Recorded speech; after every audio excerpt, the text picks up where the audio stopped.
focus on Baltimore City and the surrounding areas. Everywhere that I go, it's the one issue that's on everybody's minds, crime in Baltimore City. Obviously, the root causes of crime need to be addressed as well, in terms of education, in terms of job access, in terms of access to opportunity for public health, and for transportation as well. But right now, crime is what is on everyone's mind. We're in a city where we have almost 400 murders a year. People sit at the red light wondering whether they're going to be the next victim of a carjacking or not. And there is no other person in either party that is running for governor right now who has a scintilla of a background in criminal justice. By way of my background, I was a federal prosecutor for 6 years, doing mostly homicide cases. I was the state's attorney in Montgomery County for 8 years and personally tried some of the most outrageous and egregious cases we've had in the state of Maryland. And then I was your attorney general for 8 years, where I also argued criminal cases in front of our appellate courts, including a case in front of the United States Supreme Court against a sex offender in Western Maryland, which we won unanimously and kept him in jail. So going forward, we want to make sure that we actually have somebody who understands the problem, wants to be laser focused on solving the problem, is going to get in there every day, rolling up his sleeves, in this case, along with my Lieutenant Governor Candace Hollingsworth, and making sure we solve these problems. So in particular, what we're going to do is put 1,000 more police officers on the streets in our state. They're going to be well trained, they're going to be well paid, they're going to have de-escalation techniques. We're going to, along with the 1,000 new police officers, we're going to put 10,000 street lights in Baltimore City to light up the city to make sure that crime does not happen in dark places. We're going to reestablish the Criminal Justice Coordinating Commission here in Baltimore City that was disbanded under this administration. We're going to implement community prosecution, which is prosecuting by neighborhood instead of by crime arbitrarily. So working with the community police, you're going to have the community prosecutors. I fully implemented this in Montgomery County as the first state's attorney to do that in the United States. I got the idea, of course, from Eric Holder when I was an assistant United States attorney. We put too many people in jail for nonviolent crimes, so we're going to have meaningful drug courts in Baltimore City and in all 24 jurisdictions in Maryland. I started the first drug courts in Maryland's history, and we're going to bring that to each and every county.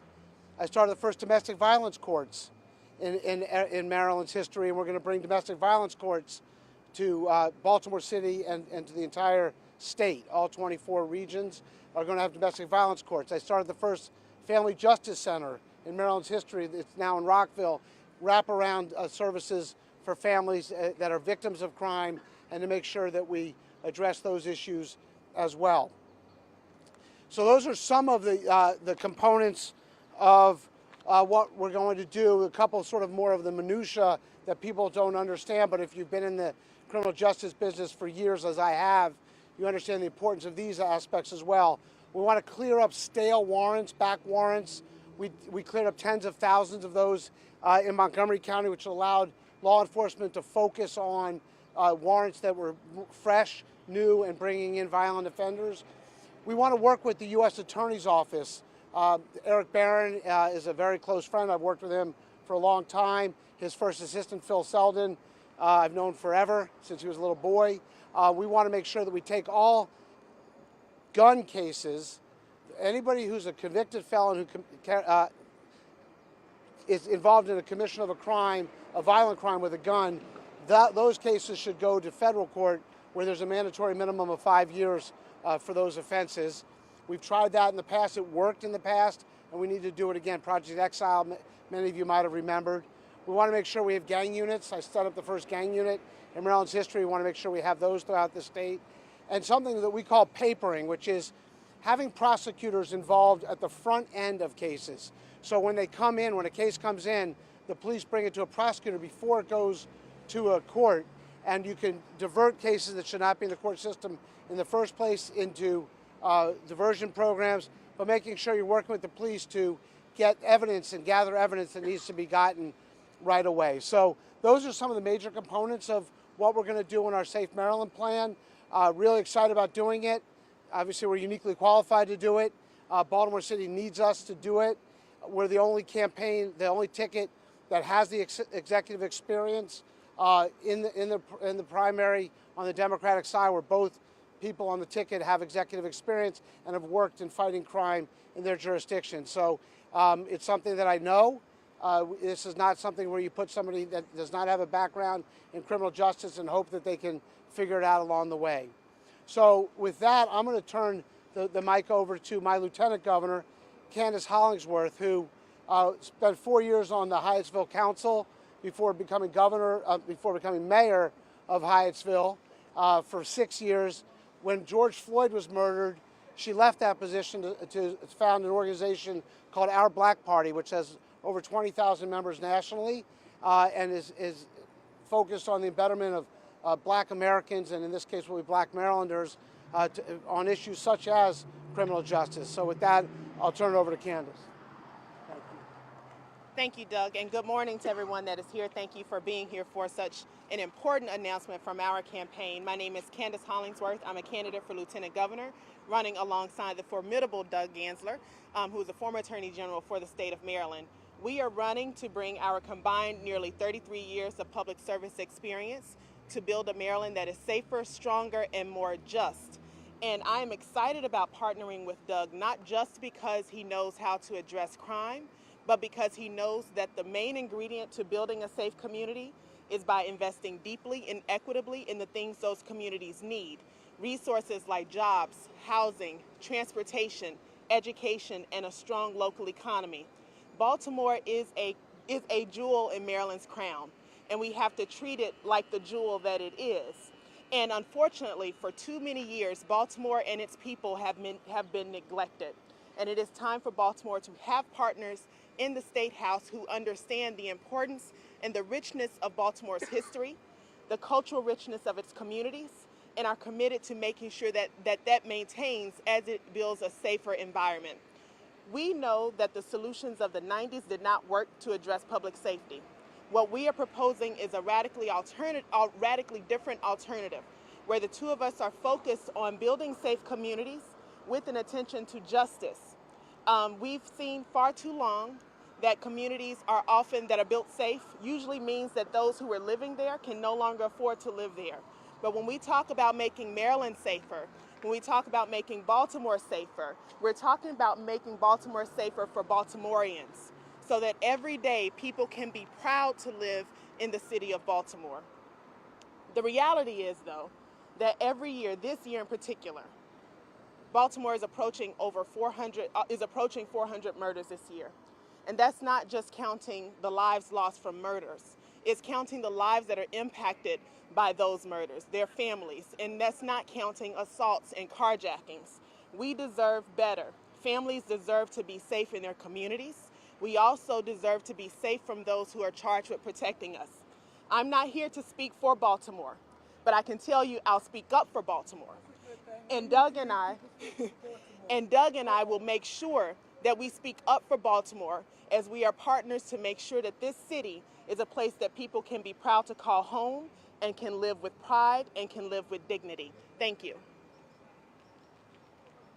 Thank you, Candace. And I too, the next person I'm going to announce is somebody who obviously cares about Baltimore as well. I was an Orioles season ticket holder back in 1989. I've been coming to Baltimore my whole life. I worked 2 blocks away from here for 8 years as your Attorney General. I started an inner-city lacrosse league here in Baltimore City called Charm City Youth Lacrosse about 12, 13 years ago. We have 500 to 600 kids coming down, and that's another way. Some of these programs are getting people out away from a life of crime is going to be important. I wanted to just also mention 3 other aspects of our safe Baltimore plan that I neglected to mention up front. One is SROs. We need to have SROs in every school, and because we pipeline too many people into criminal justice, and SROs can help obviously prevent school shootings, but as well as other crimes that are going on in schools. A second is make sure that there's mental health professionals available for all first responders, so because of what they go through, and particularly now because they're so understaffed and underserved. And the last is something I did when I was state's attorney in Montgomery County. that we're going to do throughout the state of Maryland, which is to put every police shooting in front of a grand jury. So every time a police officer shoots his or her gun, that's going to go before a grand jury to determine whether or not that was an appropriate use of force or not. Because those are the 23 members of the community will make those decisions. So the next person to take the mic is somebody who obviously also cares deeply about crime in Baltimore, so much so that he's running to be the state's attorney here. I personally have put a high premium on smart people in government. I think that's an asset. The resume that Theroux has is unparalleled. And obviously he went to Yale, as did I, and we were trying to make sure that more people go to Yale and fewer people go to jail. And so with Theroux here, was at Harvard Law School, was a prosecutor in the federal system, a system that works, and I'm excited to be here. And the reason why we're both here today is because we both care deeply about addressing the crime situation, crime problem in Baltimore. We both have the same concern, which is to make sure we drive crime down while bringing justice up. So with that, Theroux Vignaraja. Thank you, sir. Good morning, everyone. I'm so grateful to Candace and to Doug for inviting me to this important conversation.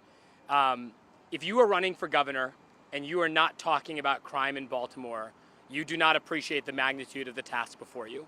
I'm so grateful that the former Attorney General and a current gubernatorial candidate has put crime in Baltimore front and center. Not because I want that to be the top agenda item for the governor, but because it has to be. This city is in crisis. It's been in crisis for years. And if we think we can do it alone, if we think we can do it without fresh ideas, without additional resources, without partnerships with the U.S. Attorney's Office, with the governor's office, you're not paying attention. You're not realizing that we have tried to pretend like things are under control here in Baltimore for years. They're not. Our murder rate is out of control. Our carjackings, our burglaries, our robberies are also setting records for the nation. The last 30 days, there have been 24 homicides, 45 shootings, and 50 carjackings in just the last 30 days. That, of course, has been the trend line, not just for 2022, but for the last 8 years. I'm so encouraged to hear someone with Mr. Gansler's background, with his expertise in crime, making this issue front and center. The only way we're going to start addressing crime in Baltimore is if everybody believes it is their top problem. It would be easy for a gubernatorial candidate to say, oh, I've got other things to address. Because if you make crime part of your agenda, it becomes part of your problem to solve. That is what leaders have to do. They have to step up and say, this is my problem too. I think everyone knows that I don't particularly care about partisan lines. I am grateful that Governor Hogan has been talking about crime. I am especially grateful that this issue, crime in Baltimore, has become front and center in the governor's race, and I want all of you to take some time to read this plan. It makes a tremendous contribution to the conversation. There are some aspects in particular that are vital if we're going to solve this problem. You know, Doug talked a minute ago about this model that he learned from Eric Holder, this idea of community prosecution. It's a catchphrase to many. I've used it. I've said, look, you got to match community policing with community prosecution, but it's more than that. It's the idea that prosecutors will be connected to a community to think about the priorities that are vital for that community. Because the reality is that the challenges in Cherry Hill are very different than the challenges in Federal Hill. The level of mistrust in one neighborhood is quite different than the level of mistrust in another. And the notion that you can have a broad sledgehammer approach to crime in Baltimore is not only fatally flawed, it's been proven wrong. No one here is calling for a return to the days of zero tolerance or mass incarceration. No one here thinks that the draconian policies of the 1980s that got us in this mess need to be recycled and replicated. Shame on anyone who thinks that's what this crisis demands. There's a lot of nuance to a plan that says we need to both reflect on the need for real enforcement, for real partnership, for real prosecution, but also reflect on the need for reentry services and diversion services and investments in our schools. That's the kind of nuanced approach that a governor ought to bring to this profound problem. It is the defining challenge of our day. With all due respect to all of the challenges that the next governor will face, there is no problem more pressing than violent crime in Baltimore. It is what people know about the jewel city of the state of Maryland. It is what prevents the region from really becoming the place that it could be. It deters investment. It discourages homeowners from raising their families here. It may help Howard County and Baltimore County to have people flee this city, to have investment flee the city. But a governor that cares about this city has to care about Baltimore. And if you care about Baltimore, you have to be talking about crime. I'm so grateful for the invitation. I'm so grateful for the thoughtful perspective that you guys have brought on this defining challenge. Thank you, Theroux. And I want to acknowledge Pastor Gwynn is here from the Interdenominational Ministerial Alliance, who's endorsed my candidacy, because he and the people that are in his pews and the pews of other pastors deserve to live in a city that's safe like everybody else gets to live in. And Baltimore is just a beautiful, wonderful city that has not realized its promise and cannot realize its promise until we make Baltimore safe. And so it's a pretty binary choice. If you want to eradicate crime, if you want to make Baltimore safe, if you want to solve the murders that are outstanding, only 41% are solved now, we ask for your support. If you are satisfied with 400 murders a year and being the person that's sitting at the red light wondering whether you're the next carjacking victim, you should probably consider voting for somebody else. And as I go through Baltimore City, talking to folks, I talk to business owners, I talk to people that are just bleeding how much they love Baltimore. This is what they do. They want to fix it. They understand the promise of Baltimore. One of those is a local business owner that's going to speak next, Beth Hawks. Thank you for being here. Thank you. Hi. I am here to show my support for all small retailers, bars, restaurants, and cafes in Baltimore City. We have been struggling since 2015, and the obstacles that this city puts on us is, you would not believe it. I mean, we just fight every day to keep our doors open and then toss in a pandemic, and that any business is still open. But the mayor of this city will not even come talk to the businesses in Fells Point. He goes through the back door to avoid the media. He won't even walk down the street. He should be out here shaking all of our hands, thanking us. We are out here cleaning the streets. We are feeding the homeless. We are helping build a better Baltimore, but we get nothing. And our businesses are really struggling. On Saturday night, I closed my store, and then I live in West Baltimore. I was coming back across town. Shots rang out at the Inner Harbor. 7:30 on a beautiful evening. My head almost fell off my shoulders. It is unacceptable that teenagers cannot be at the Inner Harbor enjoying themselves. We don't know the details of what happened, but it's enough. The police are standing around because their hands are tied because of State's Attorney Marilyn Mosby's unenforceable crimes. Therein lies the problem. We need new leadership in the state and the city. And I appreciate Governor Hogan for standing up, and now I appreciate this team. The state delegates wanted you to believe that the block was the problem. So they wanted to shut down the block at 10 p.m. So far, not one shooting has happened on the block. God bless those people. I was standing with them as well when they were crying for their businesses. These are families that are running their business. They may not be what I go to, but they're wonderful people. And they pay taxes, they own property, they send their kids to schools. It's time for a new leadership at the state and the city to help build this city better, because our reputation is in the toilet right now. And it takes all of us daily to assure people that they are welcome in our city. Thank you. Thank you, Beth. Do you guys have any questions, thoughts, comments? Happy to take any questions you have. Yeah.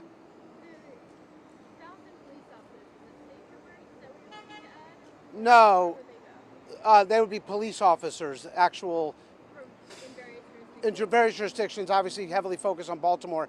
I mean, Montgomery County is a jurisdiction with 1.1 million people. It's the most diverse jurisdiction in Maryland. When I was the head law enforcement officer there, we had 13 murders a year. Right now, using the number 13, there's 13 cadets in the police department right now in Montgomery County. They can't attract good people that want to be police officers, and there's a variety of issues for that. Baltimore City suffers the same problem, and Baltimore City is an anomaly too, because the city is actually a state agency, which has never really made any sense to me whatsoever. But Baltimore City is where we need a bigger police presence, but they have to be police officers who are well trained, that they understand de-escalation techniques, cultural sensitivity, what the issues are to come in. But we need to bring more police officers, and then the 10,000 lights, I think, will make a significant difference as well. I have a question. I want to know why we can't give the parents the right back to correct their children. What we're doing today is putting the police to correct our children. So if we get the parents the right to correct their children, like spank them or whatever y'all want to call them. I got a whipping, and my whipping served me good, and it made me have respect in the home. Once I got respect in the home, I had respect in the streets. But what we're doing now is putting the police, making the police correct our children. And that's not fair to the police officers. That's why they don't want to work. Because when they put their handcuffs on these kids, which are kids, right?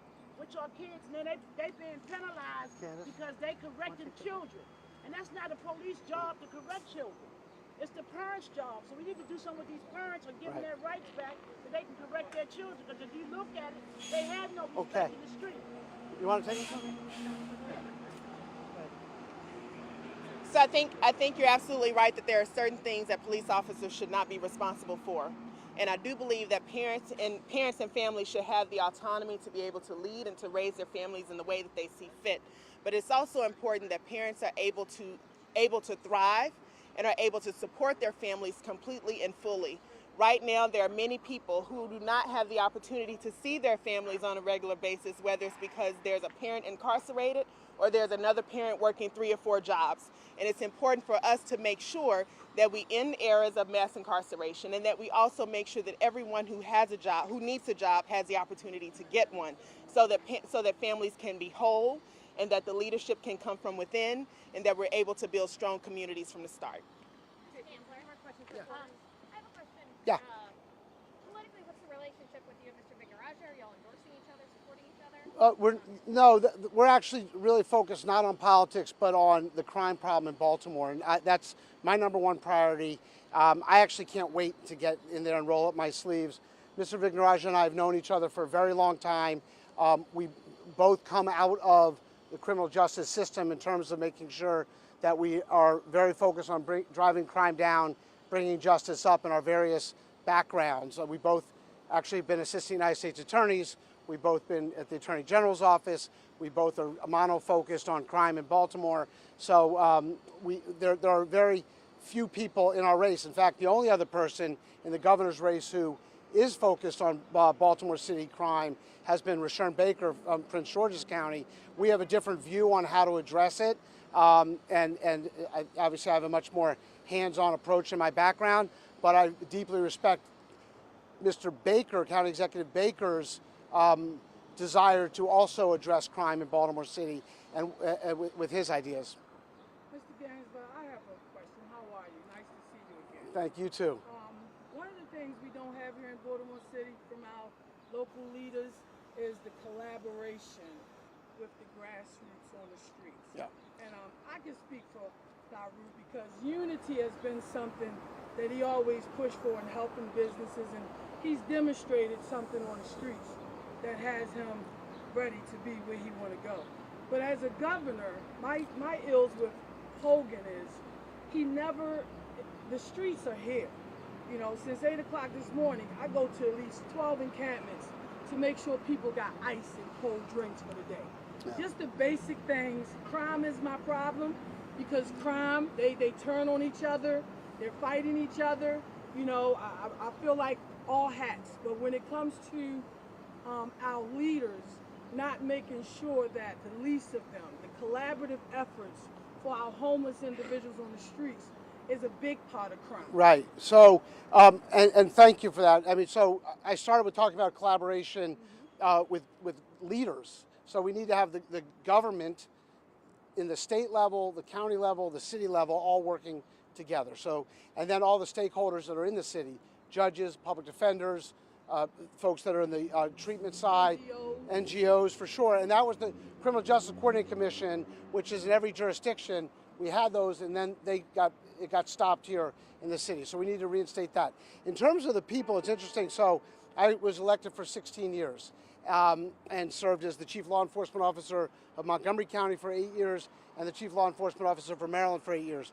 I ran for governor and lost last time, and as a result of losing in the primary, we ended up with a Republican governor for eight years. And I would submit that if we don't win the primary, that will happen again.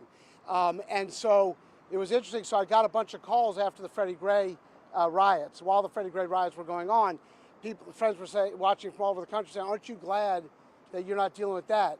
And you know, Elijah Cummings and I had ran Barack Obama's campaign together, and Elijah was out on the streets, and my response was exactly the opposite, which was, that's exactly why I ran for governor. I would be on those streets, talking to people, addressing their concerns, addressing their needs, because that's who I am and where I come from.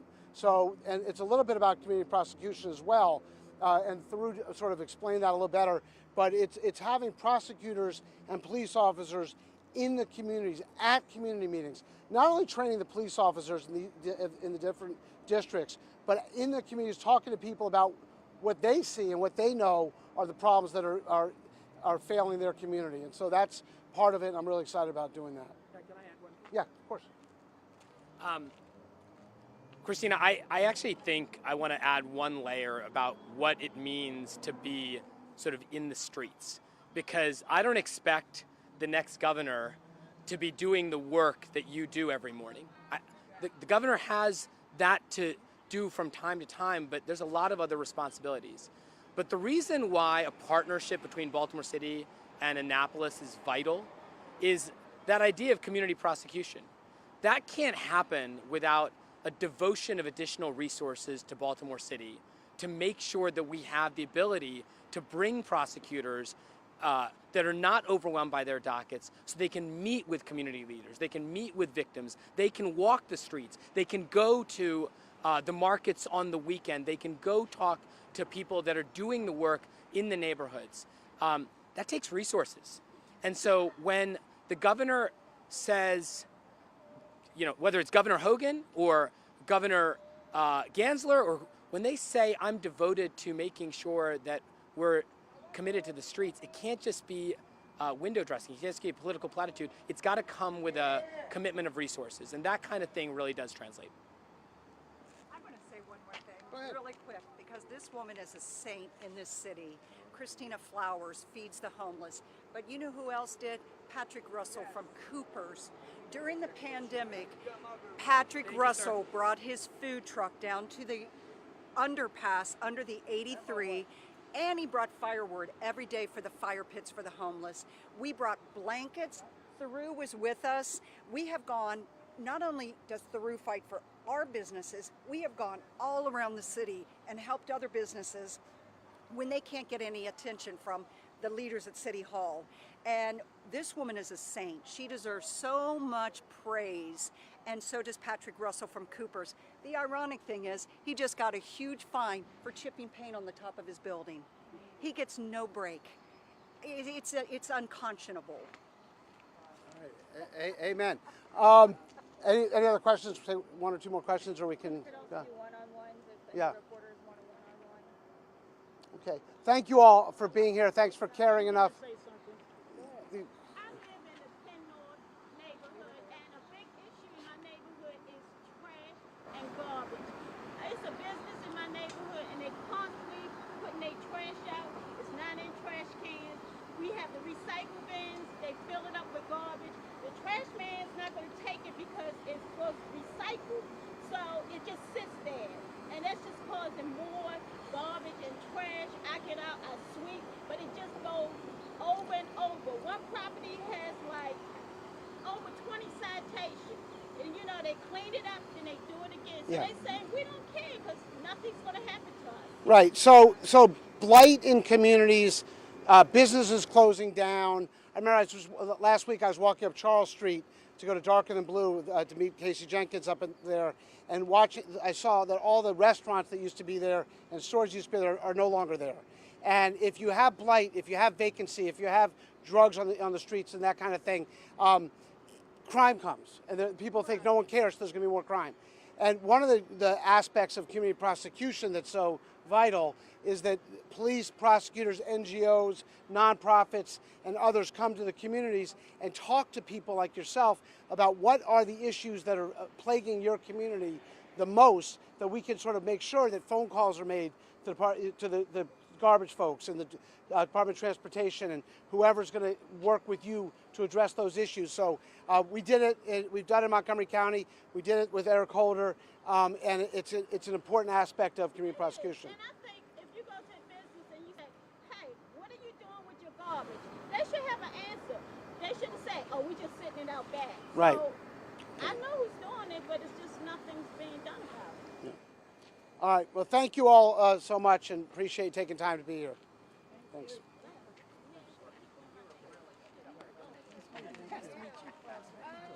Great things about you. Oh, you guys haven't met? Oh, isn't that amazing?